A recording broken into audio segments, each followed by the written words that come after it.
ஆர்வம் நிறைஞ்ச ஒரு சின்ன பையன் எப்படி உலகமே திரும்பி பார்க்குற ஒரு பெரிய விஞ்ஞானியா மாறினா வாங்க ரிச்சர்ட் எஃப்ரைட்டோட கதையை நம்ம இப்ப விரிவா பார்க்கலாம்.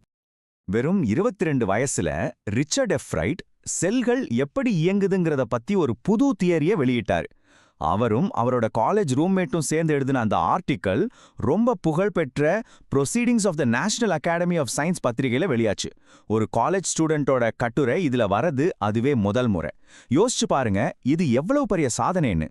ஆனா இந்த மாபெரும் அறிவியல் பயணத்தோட ஆரம்ப புள்ளி எது தெரியுமா? வண்ணத்து பூச்சிகள். சரி, இந்த கதை எங்கிருந்து ஸ்டார்ட் ஆகுதுன்னு பாப்போமா? பென்சில்வேனியாவுல இருக்கிற ரீடிங் நகரத்தோட வடக்கு பகுதியில தான் எஃப்ரைட் வளர்ந்தார். எஃப்ரைட் அவங்க வீட்டுக்கு ஒரே பையன், சோ அவருக்கு கம்பெனி கொடுக்க யாரும் இல்ல. ஆனா அவர் தனக்குத்தானே ஒரு உலகத்தையே உருவாக்கிக்கிட்டார். அதுதான் பொருட்களை சேகரிக்கிறது. கிண்டர் கார்டன்ல ஆரம்பிச்ச இந்த பழக்கம் வண்ணத்து பூச்சிகள், பாறைகள், புதைப்படிவங்கள், நாணயங்கள்னு நீண்டுகிட்டே போச்சு. சில சமயம் ராத்திரி முழுக்க நட்சத்திரங்களை பார்க்கற ஒரு வானியலாளராகவும் மாறிடுவார். எஃப்ரைட்டோட இந்த ஆர்வத்துக்கு பின்னாடி ஒரு பெரிய சப்போர்ட் இருந்துச்சு. அது அவரோட அம்மா தான்.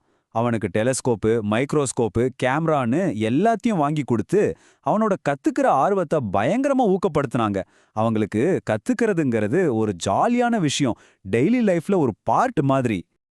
அவரோட ஆர்வம் எந்த அளவுக்கு இருந்துச்சுன்னா 2ஆம் வகுப்பு படிக்கும்போதே தன் ஊரை சுத்தி இருந்த 25 வகையான வண்ணத்து பூச்சிகளையும் சேகரிச்சிட்டாரு. இதுவே அவரோட விடாமுயற்சிக்கும் தீராத ஆர்வத்துக்கும் ஒரு சூப்பரான உதாரணம். வெறும் சேகரிப்பாளரா இருந்த எப்ரைட்டோட வாழ்க்கையில ரெண்டு முக்கியமான விஷயம் அவரை ஒரு உண்மையான விஞ்ஞான பாதைக்கு திருப்புச்சு. அவங்க அம்மா வாங்கி கொடுத்த அந்த புத்தகம் தான் முதல் திருப்புமுனை. மோனார்க் வண்ணத்து பூச்சிகள் எப்படி மத்திய அமெரிக்காவுக்கு இடம்பெயர்துன்னு அந்த புத்தகம் விளக்குச்சு. அதோட கடைசியில டாக்டர் ஃப்ரெடரிக் ஏ உர்குஹார்ட்டோட ஆராய்ச்சிக்காக வண்ணத்து பூச்சிகளை டேக் பண்ண சொல்லி ஒரு அழைப்பு இருந்துச்சு. இதுதான் சும்மா சேகரிச்சிட்டு இருந்தவரை ஒரு ஆராய்ச்சியாளரா மாத்தின முதல் ஸ்பார்க். ஆனா சயின்ஸ் உலகத்துக்குள்ள நுழைய ஆர்வம் மட்டும் போதுமா? எப்ரைட்டோட முதல் முயற்சி என்னாச்சுன்னு பாப்போம்.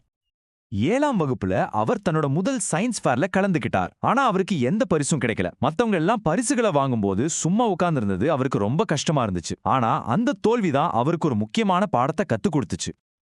அவர் வெறும் தவளத் திசுக்களை ஒரு ஸ்லைட்ல காட்டியிருந்தாரு. ஆனா ஜெயிச்சவங்க எல்லாரும் உண்மையான பரிசோதனைகளை செஞ்சிருந்தாங்க. அப்போதான் அவருக்கு பொறி தட்டுச்சு. உண்மையான சயின்ஸ்னா சும்மா நீட்டா ஒன்ன டிஸ்ப்ளே பண்றது இல்ல, அது ஒரு கேள்வி கேட்டு அதுக்கு எக்ஸ்பெரிமெண்ட் செஞ்சு பதில் கண்டுபிடிக்கிறதுன்னு புரிஞ்சுக்கிட்டார். அந்த தோல்விக்கு பிறகு எப்ரைட் சும்மா இல்ல, ஒரு காம்படிட்டிவ் ஸ்பிரிட்டோட களத்துல இறங்கினாரு. டாக்டர் உர்குஹார்ட்டோட வழிகாட்டுதலோட அவர் தொடர்ச்சியா பரிசு வெல்ற ப்ராஜெக்டுகளை உருவாக்க ஆரம்பிச்சார். 8ஆம் வகுப்புல ஒரு வைரஸ் நோயை பத்தி ஆராய ஆரம்பிச்ச அவரோட பரிசோதனைகள் ஒவ்வொரு வருஷமும் எப்படி இன்னும் காம்ப்ளிகேட்டட் ஆகிட்டே போச்சுன்னு பாருங்க. ஹார்மோன்களோட செயல்பாடு வரைக்கும் அவரோட அறிவியல் பயணம் வளர்ந்துச்சு. ஒவ்வொரு ப்ராஜெக்டும் அவரோட திறமைய அடுத்த கட்டத்துக்கு எடுத்துட்டு போச்சு. அவரோட ஒரு ப்ராஜெக்ட் வைஸ்ராய் பட்டாம்பூச்சிகள் ஏன் மோனார்க் பட்டாம்பூச்சிகளை போல இருக்குங்கிறத பத்தி. ஏன்னா மோனார்க்களோட டேஸ்ட் பறவைகளுக்கு பிடிக்காதாம். சோ வைஸ்ராய்ஸ் அத மாதிரி நடிச்சு தப்பிச்சுக்குது. இதுதான் தியரி.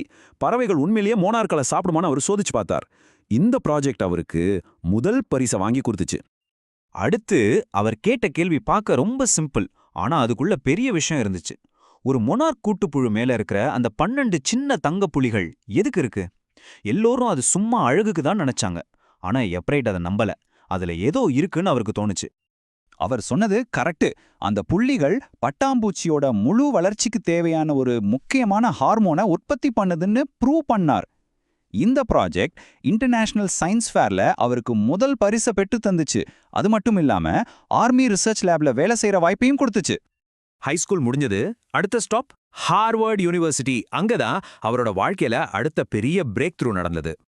ஒரு நாள் அவர் ஒரு ஹார்மோனோட கெமிக்கல் ஸ்ட்ரக்சரை எக்ஸ்ரே போட்டோக்கள்ல பார்த்துட்டு இருந்தப்போ டக்குன்னு ஒரு ஐடியா வந்துச்சு. அதுதான் செல் வாழ்வை பற்றிய அவரோட புதிய கோட்பாடு. அந்த ஒரு நிமிஷத்துல தான் அது பிறந்துச்சு. சரி, இந்த கண்டுபிடிப்போட முக்கியத்துவத்தை புரிஞ்சுக்க முதல்ல டிஎன்ஏனா என்னன்னு சிம்பிளா பார்த்திடலாம். டிஎன்ஏங்கிறது ஒரு செல்லுக்குள்ள இருக்கிற ஒரு ப்ளூ பிரிண்ட் மாதிரி.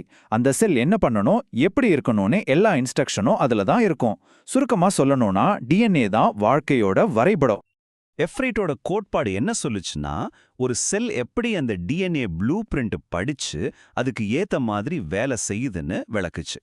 அவரும் அவரோட ரூம்மேட் ஜேம்ஸ் வாங்கும் சேர்ந்து டெவலப் பண்ண அந்த தியரி வாழ்க்கையோட ரகசியங்களையே புரிஞ்சுக்கிறதுக்கான ஒரு பெரிய ஸ்டெப்பா இருந்துச்சு. ஓகே, ஒருத்தர் பெரிய விஞ்ஞானி ஆகணும்னா அதுக்கு என்னதான் தேவை? எப்ரைட்டோட கதையிலிருந்தும் அவரோட ஆசிரியரோட பார்வையிலிருந்தும் இதுக்கான பதில பாப்போம். அவரோட ஆசிரியர் மிஸ்டர் வேஹரர் சொல்றத கேளுங்க. ரிச்சர்ட் கிட்ட போட்டி மனப்பான்மை இருந்துச்சு, ஆனா அது மத்தவங்கள தோக்கடிக்கிறதுக்கு இல்ல. ஒரு வேலைய பெஸ்டா செய்யணுங்கிறதுக்காகத்தான் அந்த போட்டி மனப்பான்மை.